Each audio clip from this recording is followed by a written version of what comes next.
এটি একটি comedy sketch যেটি শুধুমাত্র বিনোদন দেওয়ার উদ্দেশ্যে তৈরি করা হয়েছে। দয়া করে এই ভিডিওটিকে কেউ সিরিয়াসলি নেবেন না। ধন্যবাদ। An apple a day keeps the doctor away. কি? An apple a day keeps the doctor away. হ্যাঁ? An apple আবে প্রতিদিন একটা করে আপেল খাইতে বলতেছে কে? ডাক্তার সাহেব। তো আপেল খেয়ে যদি ডাক্তারকে দূরে রাখা যায় তাহলে ডাক্তারের ব্যবসা কেমনে হবে? হতে পারে ডাক্তারের আসল ব্যবসা আপেল বিক্রি করা। হ্যাঁ? তো তুই কেন গেছিলি ডাক্তারের কাছে? আমার নাম এটা আজকে কয়েকদিন ধরে রাতে ঘুম হচ্ছে না। তো ডাক্তার কি তোরে কবিতা পড়িয়ে পড়িয়ে ঘুম পাড়াবে? আরে না, ওষুধের জন্য। তুই ডাক্তারের কাছে যাবি, আমাকে বলবি না কেন? তুই কি ডাক্তার নাকি? না। তো কি তোর আত্মীয় স্বজনে কেউ ডাক্তার আছে? না।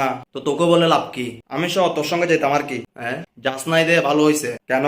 ডাক্তার কি তোর থেকে বকেয়া টাকা পায় নাকি?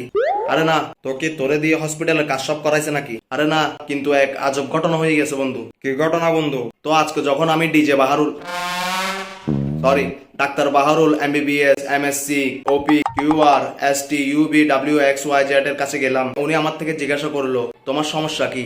আমি বললাম আমার সমস্যা জেনে আপনি কি করবেন? আমার সমস্যা লাল শাড়ি পরিয়া কন্যা রক্ত আলতা পায়ে। আপনাকে ওই লাল শাড়িওয়ালিকে আমার কাছে এনে দিতে পারবেন? হ্যাঁ, আমি আসছি রোগ নিয়ে, আপনি পড়ে আছেন আমার সমস্যা নিয়ে। তখন ডাক্তার লাইনে আসলো। তখন ডাক্তার আমার থেকে জিজ্ঞাসা করলো যে আমার রোগ কি? তো আমি বললাম আমার থেকে আজকে কয়েকদিন ধরে ঘুম হচ্ছে না। তো উনি বললেন নিশ্চয় তোমাকে ভিতর থেকে কিছু খেয়ে ফেলছে। আমি বললাম স্যার চেক করে দেখেন কে খাচ্ছে। হ্যাঁ, তারপর আমি বললাম না আমাকে কিছু খাচ্ছে না আমি কিছু খাচ্ছি, আপনি আমার চিকিৎসা করেন। তারপর উনি তার মতো কি কতগুলো দিয়ে আমার হাত চেক করতেছিল। তখন আমি বললাম স্যার আমার বাসায় অনেকগুলো আছে এরকম তার, আপনার থেকে লাগলে বলিয়েন আপনাকে এনে দিব। তার উনি জিজ্ঞাসা করলেন তেলের নাস্তা খাও কিনা? আমি বললাম হ্যাঁ, কিন্তু নাস্তা যখন আনতেছেন সঙ্গে কলিজা সিঙ্গারাটাও আনিয়েন। তারপর উনি কেন জানি রেগে গেলেন। ভাগ্য ভালো উনি তো শুধু রেগে গেলেন, আমি হলো তো দোবাঙ্গা মার দিতাম। তারপর উনি আমাকে ওষুধ লিখে দিলেন। আমি বললাম স্যার সকালের ওষুধ রাতে, রাতের ওষুধ বিকালে, বিকালের ওষুধ সকালে খেলে কি সমস্যা হবে? তারপর উনি কেন জানি সিকিউরিটি গার্ডকে ডেকে আনলেন। আমি মনে করলাম আমার জন্য নাস্তা অর্ডার দিতেছে। তো আমি বললাম স্যার সঙ্গে একটা জুসও আনিয়েন হজম হওয়ার জন্য। হ্যাঁ, তারপর উনি সিকিউরিটিকে বললেন আমাকে বাইরে দিয়ে আসার জন্য। আমি বললাম না স্যার লাগবে না, থ্যাংক ইউ, আমি একা একা চলে যেতে পারবো, ভাড়া দিতে হবে না, থ্যাংক ইউ।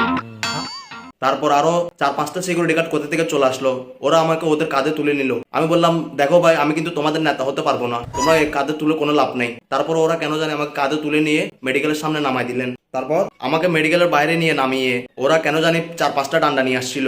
আমি মনে করছি কোনো চোর বা ডাকাত মনে ধরা পড়ছে ওকে মারার জন্য। আমি বললাম কাকে পিটাবে আমাকে বলো, আমিও তোমাদের সাথে আছি। তারপর তো ওরা বলল আমাকে। তারপর আমি বললাম এই আমাকে চেনো? ওরা বলল না। হ্যাঁ, আমি বললাম আমার এলাকায় গিয়ে আমার ব্যাপারে খোঁজ নিয়ে দেখো, একটা মানুষও আমাকে চেনে না। হ্যাঁ, তারপর বন্ধু? তারপর আমি বললাম তোমরা জানো না এখনো যে আমি কি করতে পারি। তারপর বন্ধু? তারপর আমি রেডি 1 2 3 বলে পালাই গেলাম। হ্যাঁ, ভাগ্য ভালো যে আমি তোর সাথে যাইনি।